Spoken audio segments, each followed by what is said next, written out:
आजकल जो है लड़कियां ना बड़े शॉर्टकट, लड़कियां ही नहीं लड़के भी शॉर्टकट लेना चाहते हैं। ये चीज़ बहुत बहुत बुरी है, समाज को खोखला बनाती है। और सिर्फ यही नहीं, ये दिल्ली के हर कोनों में होगी, हर कोनों में, हर जगह जगह। इस चीज़ को वाकई में रोक लगाना चाहिए, इस चीज़ पे काम करना चाहिए। और इस तरीके के एनवायरनमेंट में अगर हम अपने बच्चों को रखोगे तो उस पर क्या इम्पैक्ट पड़ेगा। तो बेटर है कि जितने भी हम लोग हैं आसपास में देखें, ध्यान रखें कि कौन आ रहा है, कौन जा रहा है, किस वक्त जा रहा है। आपको जब सारी चीज़ें पता है, पुलिस वेरिफिकेशन होना चाहिए, ये सारा चीज़ होना चाहिए। मुझे खुद नहीं समझ में आता लोग कैसे दे देते हैं ऐसे। इंडिया कानून ये कहता है कि अगर दो लोग बालिग हैं तो अपनी मर्जी से चाहे वो कोई हो रिलेशन बना सकते हैं। लेकिन इसका मतलब ये नहीं है कि किसी सोसाइटी को, किसी कमरे को या किसी फ्लैट्स को आप उसका अड्डा बना लीजिए, वहां पर जाता एक धंधा शुरू कर दीजिए। दिल्ली के मुगलाई जायकों के दीवाने हैं तो फिर गोश्ताना आइए। शानदार इंटीरियर, आरामदेह मजलिस और खूबसूरत समा के साथ, जहां हर डिश में बसी है दिल्ली के खास खानों की रूहानी महक, जायका जो दिल को छू जाए। Address Jamia Nagar, hotel river view, ठोकर नंबर 3, अबुल फजल इनक्लेव। दोस्तों, इस वक्त मैं जसोला जनता फ्लैट में हूँ।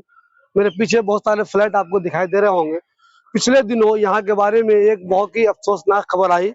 पता ये चला कि यहाँ कुछ फ्लैट्स में सेक्स रैकेट चलता है। जी हाँ, आप सोच के सुन के हैरान हो जाएंगे, लेकिन ये झूठी खबर नहीं है। चूंकि RWO के लोगों ने मीडिया वालों के साथ कुछ फ्लैट्स पर रेड मारी तो वहां उनको कुछ ऐसी चीजें मिली जिससे ये वाज़ेह हो जाता है, बिल्कुल साफ हो जाता है कि जी हाँ, वहां पे सेक्स रैकेट चलता है। यहाँ जो फ्लैट्स है, जो लोग इनके मालिक हैं, इन फ्लैट्स का किराया 5,000, 6,000, 7,000 है। लेकिन जिन फ्लैट्सों में ये धंधे चलते हैं उनका किराया 20,000 है। जी हाँ, उसका किराया 20,000 क्यों है? उनका किराया 20,000 इसलिए है कि उसका इस्तेमाल इस काम के लिए हो रहा है।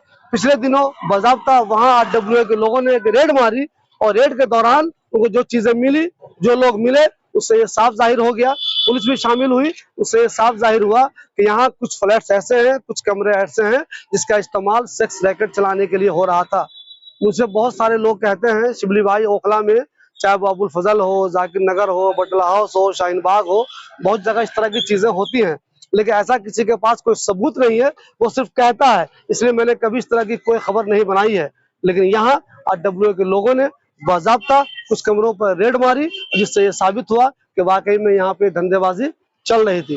तो आप लोग भी होशियार रहिए, अपने आसपास के कमरों में ध्यान दीजिए। अगर आपको लगता है कि कुछ मकानों में ऐसे कुछ काम हो रहे हैं तो पुलिस में इसकी शिकायत जरूर किया कीजिए, RWO किया कीजिए। अगर कोई नहीं सुनता है तो पुलिस के आला अधिकारियों को इसकी शिकायत कीजिए।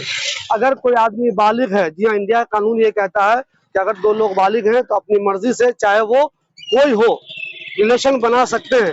लेकिन इसका मतलब ये नहीं है कि किसी सोसाइटी को, किसी कमरे को या किसी फ्लैट्स को आप उसका अड्डा बना लीजिए, वहां पर जाता एक धंधा शुरू कर दीजिए।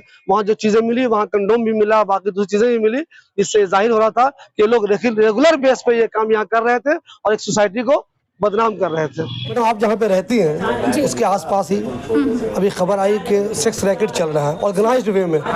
2 रूम, 3 रूम, 4 रूम ऐसे हैं। हालांकि मैंने हमेशा सुना है कि बहुत सारे घरों में चलता है, शाहीन बाग में भी, अबुल फजल में भी, जाकिर नगर में भी, लेकिन कभी रेड मार के किसी ने उसको निकाला नहीं कौन लोग इसमें है क्या। बहुत पहले हम लोग, मैं भी खबर कर रहा था तो एक जगह हम लोग ने बटला हाउस में पकड़ा था, लेकिन यहाँ साफ साफ दिखाई दिया कि वहाँ जो चीज़ें थी ऐसी जो गलत थी, कंडोम वगैरह निकला उसमें से। तो क्या इस ताल्लुक से आप क्या कहेंगे कि इस तरह जहाँ इतने लोग रहते हैं, फैमिली रहती है, उसमें उस तरह का एक रैकेट चल रहा है, उस ताल्लुक से क्या बोलेंगे? देखिए, पहली बात तो यह है, आस पड़ोस होता है, सबको अपने आस पड़ोस के ऊपर ना नज़र रखनी चाहिए कि मेरे पड़ोस में कौन रह रहा है, कौन नहीं रह रहा है। अगर हम खुद अवेयर होंगे ना तो ये सारी चीज़ें धीरे धीरे करके ख़त्म हो ही जाएंगी। और आपको वोकल होना पड़ेगा इन सब चीज़ों के लिए। आप ये ना सोचिए कि अब वो मुझे क्या बोलेगा, वो मेरे बारे में क्या सोचेगा, मैं इसकी शिकायत कर दूंगा तो ये मेरे को पलट के कुछ करेगा। तो हम लोगों को ये अवेयर होना चाहिए कि हमारे इलाके साफ़ रहें, सुथरे रहें, क्योंकि हमारे आगे भी हमारी बच्चियाँ हैं, उनके लिए फ्यूचर हमें सेव करना है, हमें उनकी ज़िंदगी को अच्छा बनाना है, बेहतर बनाना है। हम घरों में बंद नहीं रख सकते अपने बच्चों को। क्यों हमने LIG वगैरह फ्लैट लिए हैं? क्योंकि हमारे बच्चे फ्रीली इन्वायरमेंट में घूम सकें। अगर इस तरीके के इन्वायरमेंट में अगर हम अपने बच्चों को रखोगे तो उस पर क्या इम्पैक्ट पड़ेगा। तो बेटर है कि जितने भी हम लोग हैं आसपास में देखें, ध्यान रखें कि कौन आ रहा है, कौन जा रहा है, किस वक्त जा रहा है, क्योंकि सबको पता चलता रहता है। ऐसा तो है नहीं कि कभी किसी को पता नहीं चला होगा। एक्चुअली जो ये जो आप बता रहे हैं वारदात, ये ना प्रॉपर एक डीडीए की सोसाइटी है, प्रॉपर 11-12 की डीडीए की सोसाइटी है। उनका एक अपना RWA का एक अपना बाकायदा मेंबर बना है, संगठन बना है, बाकायदा एक कम्युनिटी बनी है सर। उसमें अलग अलग प्रोस प्रेसिडेंट और ये सब सर, ये मतलब ये और ऑलरेडी जब सारे रूल्स आपको पता है, दिल्ली में ज़्यादातर 90% लोग रेंट पे ही रहते हैं। जब सारी चीज़ें पता है, पुलिस वेरिफिकेशन होना चाहिए, ये सारा चीज़ होना चाहिए। मुझे खुद नहीं समझ में आता लोग कैसे दे देते हैं ऐसे बिना पुलिस वेरिफिकेशन के, बिना प्रॉपर डॉक्यूमेंटेशन के। और जहाँ पे पूरी फैमिलीज रह रही हैं, आप देखिए अच्छे अच्छे डॉक्टर, इंजीनियर, IAS, प्रोफेसर, हमारे पॉकेट 12 में एक से एक मतलब लेवल के लोग रहते हैं। 11 में भी लोगों के 4-4, 5-5 फ्लैट हैं, ये पता नहीं। और सर ये बहुत मतलब ये चीज़ बहुत बहुत बुरी है, समाज को खोखला बनाती है। और सिर्फ यही नहीं, ये दिल्ली के हर कोनों में होगी, हर कोनों में, हर जगह जगह।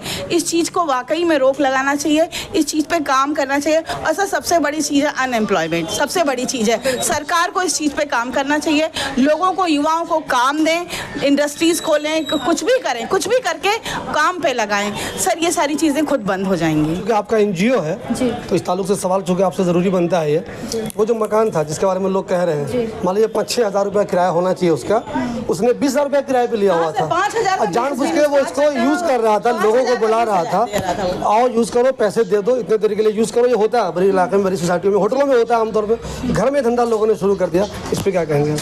देखिए ये तो उसी की गलत चीज़ थी ना, उसने इस तरीके से काम क्यों करा? भाई देखिए, आप हलाल कमाइए, आप हराम क्यों कमा रहे हैं? अगर हलाल कमाएंगे तो आपके जो आने वाली पीढ़ी है, जो आपके अपने बच्चे होंगे, उन पर भी इम्पैक्ट पड़ेगा। आपकी कमाई का असर पड़ता है औलाद की परवरिश पर, वो किस तरीके की निकलेगी। फिर खुदा ना खास्ता उनके साथ कुछ चीज़ गलत हो जाएगी कि आपको अच्छा लगेगा।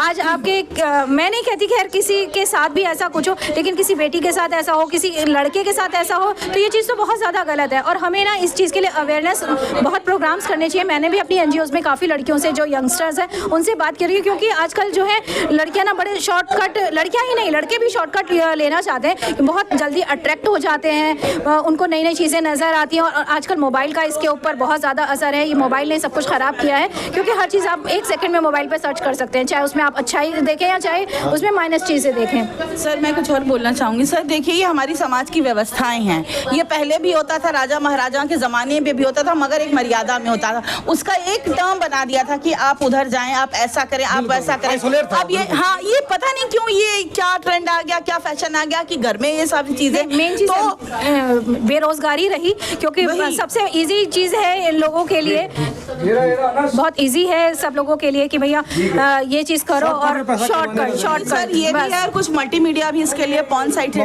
बहुत सारी चीज़ें हैं, कुछ ना मतलब। और आजकल क्या हुआ है, घर से बच्चे दूर भी रह रहे हैं, ये भी कारण है। लोग जॉब की वजह से बाकायदा सिटी में आ रहे हैं। पहले क्या था, लोग शाम को नौकरियां करके माँ बाप के साथ रहते थे, अपनी पूरी फैमिली में रहते थे, तो एक कल्चर में रहते थे। ये भी है, लोग एक मतलब वो पड़ जा रहे हैं। और मतलब और सर हमारे क्या है ना, ये सेक्स एजुकेशन को इसको मायने देना चाहिए। एक लेवल के बाद बच्चा जब आ जाता है, उसको ये चीज़ एजुकेशन देनी चाहिए कि आप इस चीज़ के लिए ऐसे करें, जो भी है।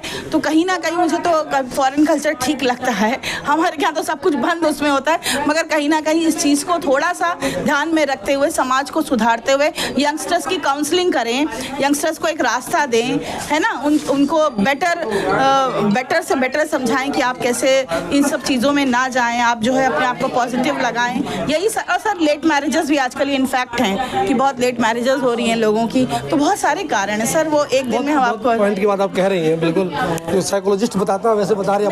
मुझे अच्छा लगा मुझे आपसे बात करके बहुत अच्छा, मुझे बात करके आपको अच्छा लगा। एक दिक्कत ये भी है इस मुल्क में, बिल्कुल है। आप उसे दिक्कत कहें या नहीं कहें, यहाँ कानून ये है कि अगर 2 एडल्ट है जी, उसने रिलेशन बना लिए जी, तो कोई कानून उनको रिलेशन बनाने से नहीं रोकता। बिल्कुल सर।